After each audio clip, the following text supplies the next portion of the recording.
Okay, so what we did on the last video, the videos I upload have to be 500 meg or less each. So when I see myself approaching 10 minutes on a video, I like to cut it short. There are two more questions on this slide that we need to do, which are numbers 8 and numbers 9. So why don't you try number 8? We'll go over it, and then number 9, we'll go over it. You know the whole deal with pausing the record or the video. Okay, so for number 8, it's substituting the values in. 3 times negative 5 squared minus 2 times 1. And I want to pause now to talk about something extremely important if you're using a calculator, a graphing calculator in particular. If you just take your graphing calculator right now and you type in, without parentheses, negative 5 squared, and you hit enter, it'll tell you negative 25. And everyone should understand and know that negative 5 squared, that is to say negative 5 times negative 5, does not equal negative 25. So you might be saying to yourself, oh my God, the calculator's wrong. No, not really. When the calculator sees you type in negative 5 squared, it interprets that as negate 5 squared. So by the order of operations, the first thing it has to do is square the 5, which gets it 25. Then it negates it and makes it negative 25. The way you tell a graphing calculator, and perhaps some scientific calculators, that you're squaring a negative is to make sure that you put that negative number inside of parentheses. So if you notice in my answer to number 8, I put the negative 5 in parentheses. That's extremely important. So if you take your calculator now, your graphing calculator, and you type in parenthesis negative 5 parentheses squared and square that, and hit enter, you will get 25. One of my best friends in the world is a guy named John Friend, and we taught together, we coached together, we did everything together. And I used to teach some high school, some middle school. I taught pretty much a little bit of everything. And when I taught in the high school, Coach Friend made sure his son got in my class, his son Kevin. And Kevin did really well for the course of the year. He got excellent grades. He got a great grade on our state exam at the end of the year. But I think the grade he got was like an 88 or an 89. And 3 times on that final exam, because I got it out afterwards and looked at it, I expected him to get a little bit better. 3 times on the final exam, I looked at his work, and he put down negative 5 squared without parentheses and came up with negative 25 instead of positive 25, or a very similar mistake. So that really messed up his score. It cost him, it was 3 part 1 questions, which amounted to a total of 6 points. So he would have been in the mid 90s had he not made those mistakes. So be very careful. Graphing calculator, some scientific calculators, you must put the negative number in parentheses in order to square it. Doing the exponents, because PEMDAS exponent comes before anything else, negative 5 squared is 25. Then I can do the multiplications, left to right. 3 times 25 is 75, and 2 times 1 is 2. 75 minus 2 is 73. Okay, work on number 9. We'll go over that. Okay.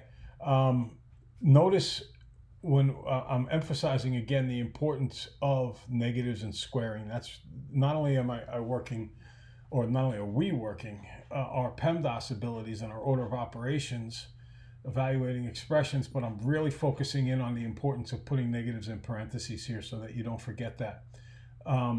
What we see is, I'm looking for my cursor here. I don't know where it went. Oh well, I'll do it without the cursor. What we see is that A is negative 3, so I put that in parentheses. B is negative 5, so I put that in parentheses. And then I have to do the major parentheses first, the A squared plus B squared. So negative 3 squared is 9. Negative 5 squared is 25. And I should have put the parentheses around the 25, not just the 9. Did I make a mistake here? I did make a mistake here. I made a mistake here. I'm going to go back and correct this mistake, and you're going to see me correct the mistake on this video. Ooh, look at that. See, I must have lost track of this particular parenthesis right here. So I should have had a parenthesis here, and that would make this 9 plus 25 parenthesis here. Then I need to do that parenthesis first. See, this is showing you the importance of parentheses and following the order of operations. 9 plus 25 is 34. And then 5 times 34 is most definitely not 70. It is 170. And that is the correct answer. Okay?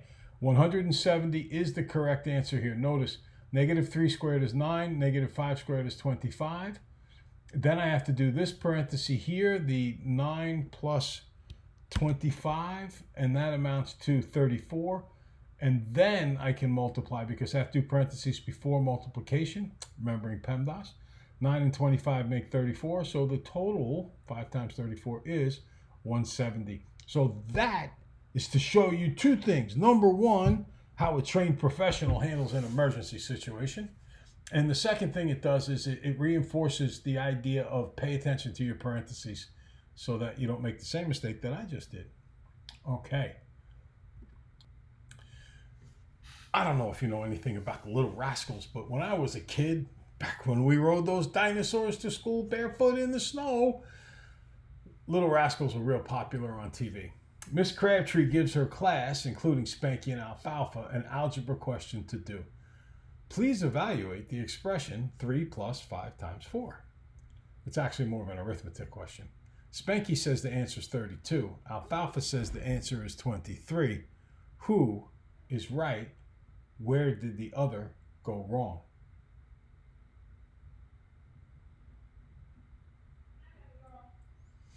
Okay, what we have here is the one that is correct is alfalfa, because you have to multiply first. 5 times 4 is 20.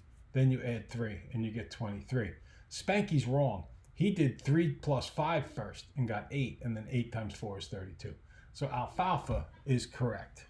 In honor of alfalfa, we should sing, "Oh my darling, oh my darling." He liked to sing that on the show. All right, next up, some work with this. So you're going to answer the questions to this particular slide, and then I'm just going to give you the answers verbally to what we have going on here.